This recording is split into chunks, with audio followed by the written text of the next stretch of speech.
Have you seen what's been going on over there in Gaza?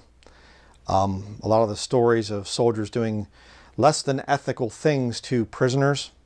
What's the basis for that? Is it here in the Holy Bible? No, it's not. Especially because we're in the New Testament now. We're not in the Old Testament anymore. God is not dealing with the nation of Israel as a holy nation. Anybody can see that one. They're far from holy. But where did they get this thing from that they have a right to perversion with prisoners of war? Let me show you where they get it. It's from the Talmud. Okay, right here we have it. All right, let me show it to you on the overhead camera. Here you go. There you go. Page 132. Right down there.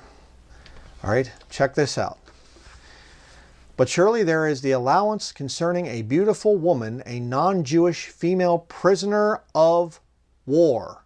The Torah allows a Jewish soldier to take such a woman. No, it doesn't. According to some authorities, a Jew may engage in sexual relations with her during wartime. Uh-oh, wait a second. It says up here the Torah allows this. But then down here it says some authorities. Well, wait. If it's the Torah, if it's the Old Testament, the first 5 books of Moses, then why would it say some authorities? Doesn't make any sense. The Talmud overthrows the Scriptures. The Scriptures do not allow this. All right? It's talking about the one place in Scripture talks about the tribe of Benjamin, that they can go to Shiloh, and if they see young girls dancing, they can go and take them and make them into their wives.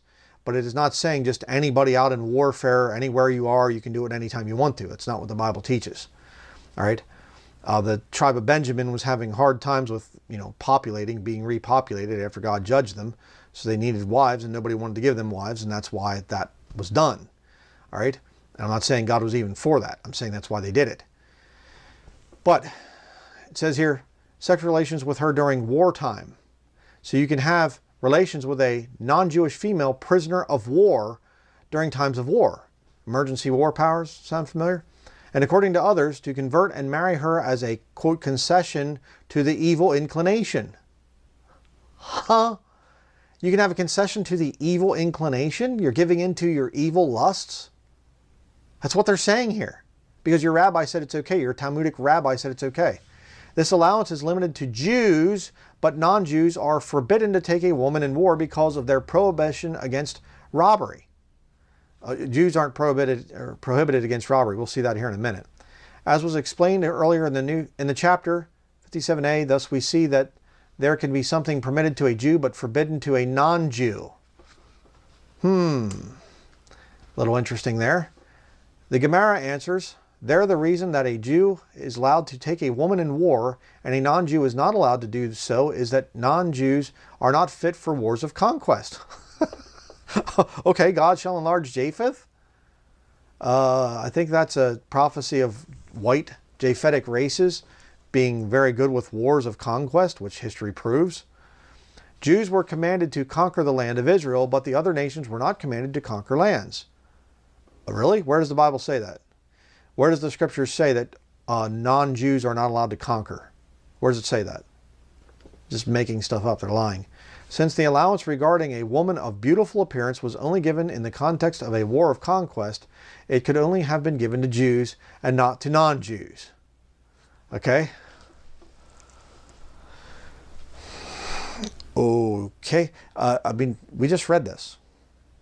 I didn't make that up. That's what the Talmud says right there. So if there's a non-Jew girl and she's over there in Israel or something, she's in Gaza, and the Talmudic Jews get her and whatever. And again, they're not all Talmudists.